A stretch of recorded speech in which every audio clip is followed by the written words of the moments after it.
योगी आदित्यनाथ जो है वो बोल रहे हैं, एक बार सुनते हैं। इन मामलों में खास तौर पर जो मुझे इस सदन का ध्यान आकर्षित करना था, जिसमें से 77 आरोपियों को अब तक प्रदेश के अंदर गिरफ्तार किया जा चुका है और अन्य लोगों की गिरफ्तारी, अन्य अभियुक्तों की गिरफ्तारी के लिए लगातार छापेमारी हो रही है। इस पे कार्रवाई हमारी आगे बढ़ रही है। जहां पे अवैध इसका इलीगल डाइवर्जन की बात सामने आई है, भंडारण की बात आई है, उनसे जुड़े हुए जो प्रमुख मामले सामने देखने को मिले हैं, उनमें एक वाराणसी में सैली ट्रेडर है,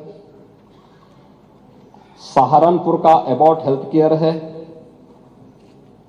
गाजियाबाद दिल्ली में लेबोरेट फार्मा, ये इससे जुड़े हुए हैं कानपुर में लेबोरेट फार्मा व मेडिसिना हेल्थ केयर, और लखनऊ में इदिका और बायोहब, ये इसके जो हैं मुख्य जो होलसेलर हैं या स्टॉकिस्ट हैं।